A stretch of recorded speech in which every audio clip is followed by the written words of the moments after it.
ടെൻഷനും കരച്ചിലുമായിരുന്നു. കാരണം മരിച്ചു പോകുമെന്ന് പറഞ്ഞ സിറ്റുവേഷൻ ഞാൻ ഇവിടം വരെ എത്തി. ഇത്രയും ദിവസം ഞാൻ ഉറങ്ങിയിട്ടില്ല.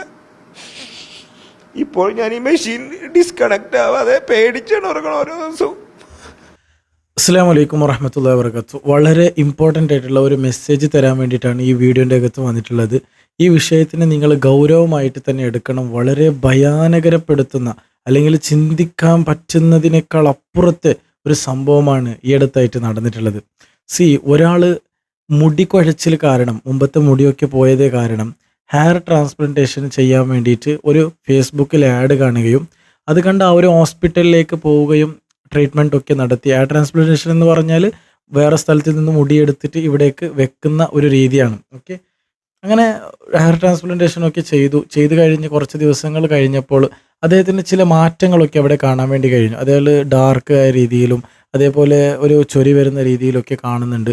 അപ്പോൾ ഇദ്ദേഹം ഫോൺ വിളിച്ച് ചോദിച്ചപ്പോൾ അവർ പറഞ്ഞു അത് കുഴപ്പമില്ല, അത് ശരിയാവും. എന്നിട്ട് ഇങ്ങനെ പെയിൻ കില്ലറും അതേപോലെ പല ടാബ്ലറ്റുകളും കൊടുക്കുകയും ദിവസത്തിൽ തന്നെ 3-4 ടാബ്ലറ്റുകൾ അദ്ദേഹം പെയിൻ കില്ലറിൻ്റെ തന്നെ കുടിക്കുകയും അങ്ങനെ വേദന മാറാതെ അവസാനമായിട്ട് ഏതോ ഒരു ഹോസ്പിറ്റലിലേക്ക് പോവുകയും എന്താണെന്ന് ടെസ്റ്റ് ചെയ്ത് നോക്കുമ്പോൾ മനസ്സിലായത് എന്താണെന്ന് വെച്ചാൽ ആ ഒരു ഹെയർ ട്രാൻസ്പ്ലാന്റേഷൻ ചെയ്യുന്ന സമയത്ത് ഒരു ബാക്ടീരിയ അദ്ദേഹത്തിൻ്റെ തലയിലേക്ക് പോയിട്ടുണ്ട്. മാത്രമല്ല ആ ഒരു ബാക്ടീരിയയുടെ എഫക്റ്റ് എത്രത്തോളം എന്ന് വെച്ചാൽ അദ്ദേഹത്തിൻ്റെ തലയിലുള്ള മുഴുവൻ മാംസത്തെയും തിന്നു തീർക്കാൻ പറ്റുന്നതായ ഒരു ബാക്ടീരിയയാണ്.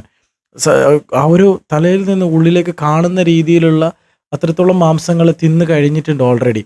ഇപ്പോൾ അദ്ദേഹം വീട്ടിലാണ് ഇരിക്കുന്നത്. മാത്രമല്ല അദ്ദേഹത്തിൻ്റെ ബ്ലഡും അതും മറ്റു കാര്യങ്ങളൊക്കെ എടുക്കുന്ന ഒരു മിഷൻ വെച്ചിട്ടാണ് ഇരിക്കുന്നത്. അദ്ദേഹം വളരെയധികം പേടിയിലും അതേപോലെ ദുഃഖിതനുമായിട്ടാണ് ഇരിക്കുന്നത്.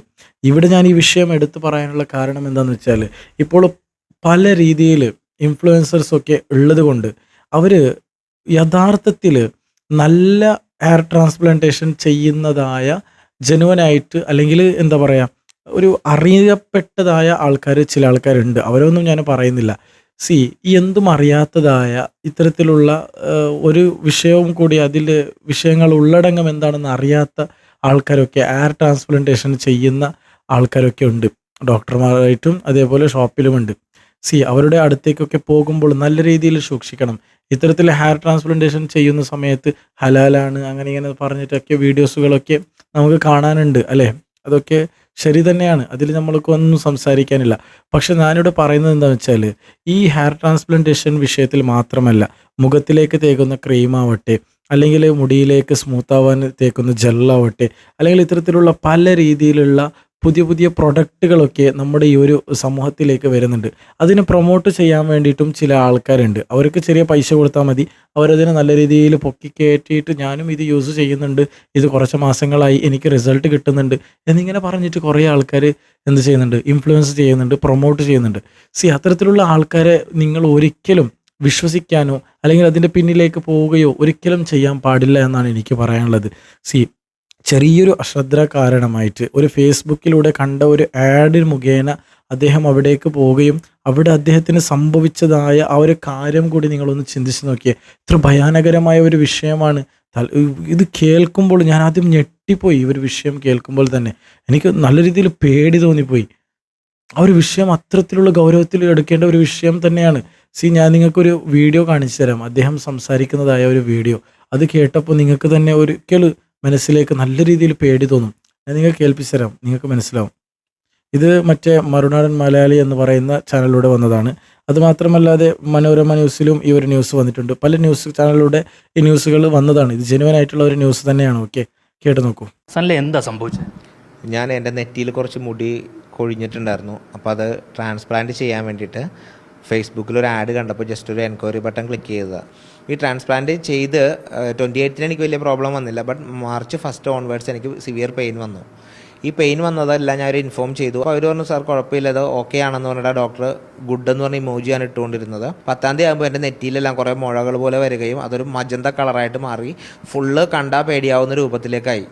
അപ്പോൾ അതുകൊണ്ട് ഞാൻ എന്ത് ചെയ്യുന്നത് വെച്ചാൽ നേരെ അവിടെ പോയി ഇത് വാഷ് ചെയ്തതിന് ശേഷം ഞാൻ നേരെ പോയിട്ട് ലൂർദ് ഹോസ്പിറ്റലിൽ അഡ്മിറ്റായി. 13-ാം തീയതി രാവിലെ മുതൽ എനിക്ക് സർജറി സ്റ്റാർട്ട് ചെയ്തു. ഈ സർജറി സ്റ്റാർട്ട് ചെയ്ത് അവർ അവിടുത്തെ പസും കാര്യങ്ങളും എടുത്ത് കൾച്ചറിന് അയച്ചപ്പോഴാണ് നെക്രോട്ടൈസിങ് ഫേഷ്യേറ്റിസ് എന്ന് പറയുന്ന ഹ്യൂമൻ ബോഡി, അതായത് ഫ്ലഷ് ഈറ്റിംഗ് ബാക്ടീരിയയാണ് എൻ്റെ തലയിലുണ്ടായിരുന്നത്. സ്കള്ള് വരെയുള്ള എല്ലാ പോർഷൻസും ബാക്ടീരിയ തിന്നിട്ട് സ്കള്ളും ബോണൊക്കെ എക്സ്പോസ്ഡ് ആയിരുന്നു. അവിടുത്തെ മാംസം മുഴുവൻ തീർന്ന് അതെനിക്ക് ഞാൻ കണ്ടിട്ടില്ലായിരുന്നു. ഞാനത് ഇന്നലെയാണ് കാണുന്നത്. കാരണം അത്രയും നാളെ ഞാനൊരു ട്രോമ പോലെയായിരുന്നു. എനിക്ക് ഈ സംഭവം ആലോചിക്കുമ്പോഴേ എനിക്ക് ടെൻഷനും കരച്ചിലുമായിരുന്നു. കാരണം മരിച്ചു എന്ന് പറഞ്ഞ സിറ്റുവേഷൻ ഞാൻ ഇവിടം വരെ എത്തി. ഇത്രയും ദിവസം ഞാൻ ഉറങ്ങിയിട്ടില്ല. ഇപ്പോൾ ഞാൻ ഈ മെഷീൻ ഡിസ്കണക്ട് ആവാതെ പേടിച്ചാണ് ഉറങ്ങണം ഓരോ ദിവസവും. ഇന്നലെ ഞാൻ മാക്സിമം ധൈര്യം സംഭരിച്ചാണ് ഈ പിക്ചേഴ്സ് മുഴുവൻ ഞാൻ കണ്ടത്. കണ്ടല്ലോ, ഇത്രയും ഭയാനകരമായ ഒരു വിഷയമാണ് അവിടെ നടന്നിട്ടുള്ളത്. ചിന്തിക്കുക, ഇൻഫ്ലുവൻസേഴ്സിൻ്റെ പിന്നിലൂടെ പോകുന്നവർ അല്പമെങ്കിലും ബോധമുള്ളവരാവുക എന്നാണ് എനിക്ക് പറയാനുള്ളത്. എത്രയോ ഇൻഫ്ലുവൻസ് നടത്തുന്ന ആൾക്കാരുണ്ട്. ഞാൻ പറയുന്നതിൽ നിങ്ങൾ ഒന്നും വിചാരിക്കേണ്ട. ഞാൻ സത്യമാണ് ഇവിടെ പറഞ്ഞുകൊണ്ടിരിക്കുന്നത്. അവർക്ക് ചെറിയൊരു പണം കൊടുത്താൽ മതി, അവർ നല്ല രീതിയിൽ പൊക്കിയിട്ട് നിങ്ങളുടെ പ്രൊഡക്റ്റിനെ കയറ്റും. നിങ്ങൾ ചെറിയൊരു പണം കൊടുത്താൽ മതി. അതിൻ്റെ പിന്നിൽ വരുന്നതായ എഫക്റ്റും മറ്റു കാര്യങ്ങളൊന്നും തന്നെ അവർ നോക്കാറില്ല. അതുകൊണ്ട് ജെനുവനായിട്ടുള്ള പ്രൊഡക്റ്റുകൾ വാങ്ങുക. ഒരിക്കലും ഇത്തരത്തിലുള്ള തട്ടിപ്പുകളിലോ അല്ലെങ്കിൽ ഇത്തരത്തിലുള്ള അറിയാത്തതായ ഡോക്ടറിൻ്റെ അടുത്ത് പോയിട്ടോ ഹെയർ ട്രാൻസ്പ്ലാന്റ് ചെയ്യാനും ഒന്നും നിൽക്കരുത് എന്നാണ് എനിക്ക് പറയാനുള്ളത്. മറ്റൊരു കാര്യം പറയാനുള്ളത്, ഈ വീഡിയോ നിങ്ങളിൽ കഴിയുന്ന പരമാവധി നിങ്ങൾക്ക് എത്ര ആൾക്കാർക്ക് ഷെയർ ചെയ്യാൻ പറ്റുമോ അത്രയും ആൾക്കാർക്ക് ഈ ഒരു വീഡിയോ നിങ്ങൾ എത്തിച്ചു കൊടുക്കണം. ഈ ഒരു വീഡിയോ ലൈക്ക് അടിക്കുന്ന മുഖേനയും മറ്റുള്ളവർക്ക് എത്താനുള്ള സാധ്യതകൾ കൂടുതലാണ്. അപ്പോൾ നിങ്ങൾ എന്ത് ചെയ്യുക, ഈ വീഡിയോ എല്ലാവരിലേക്കും മാക്സിമം എത്തിച്ചു കൊടുക്കുക.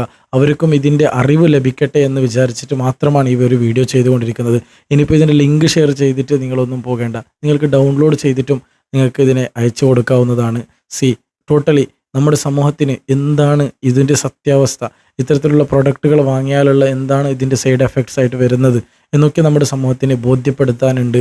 ഇൻഷാ അല്ലാഹ് നിങ്ങളെല്ലാവരും എൻ്റെ കൂടെ തന്നെ നിൽക്കുമെന്നുള്ള ഒറ്റൊരു പ്രതീക്ഷയിൽ ഈ വീഡിയോ ഞാൻ വൈൻഡപ്പ് ചെയ്യുകയാണ്. അവസാനമായിട്ട് ഒരു കാര്യം കൂടി നിങ്ങളോട് പറയാനുള്ളത്, ഇപ്പോൾ ഞാനൊരു വീഡിയോ ഇവിടെ പ്ലേ ചെയ്യും. ആ വീഡിയോ കണ്ടിട്ട് നിങ്ങളിൽ കഴിയുന്ന പരമാവധി നിങ്ങൾ സഹായ സഹകരണങ്ങൾ ചെയ്തു കൊടുക്കുക. ഒരു 3 പെൺകുട്ടികളാണ് അദ്ദേഹത്തിന് ഉണ്ടായിരുന്നത്. അപ്പോൾ നിങ്ങൾക്ക് ആ വീഡിയോ കണ്ടപ്പോൾ തീർച്ചയായിട്ടും നിങ്ങൾക്ക് കാര്യങ്ങളൊക്കെ മനസ്സിലാവും. 3 പെൺകുട്ടികളിൽ അവസാനത്തെ ഒരു പെൺകുട്ടിയുടെ കല്യാണമാണ് നടക്കുന്നുള്ളത്.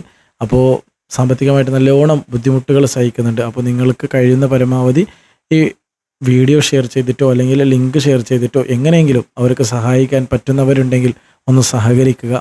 മാത്രമല്ല ഇൻഷാ അല്ലാഹ് അള്ളാഹു സുബ്ഹാനഹു വ തആല ആ സഹായിക്കുന്ന ആൾക്കാർക്ക് അള്ളാഹു അർഹമായ പ്രതിഫലം നൽകി അനുഗ്രഹിക്കട്ടെ. ആമീൻ. മാത്രമല്ല നമ്മുടെ പ്രാർത്ഥന അല്ലാതെ ആ കുടുംബത്തിൻ്റെ പ്രാർത്ഥന നിങ്ങളുടെ മേലിൽ എപ്പോഴും ഉണ്ടാകുമെന്നുള്ള ഒരു പ്രതീക്ഷയും നിങ്ങളിൽ ഉണ്ടാവട്ടെ. ഇൻഷാ അല്ലാഹ്. അസ്സലാമു അലൈക്കും വറഹ്മത്തുള്ളാഹി വബറകാതുഹു.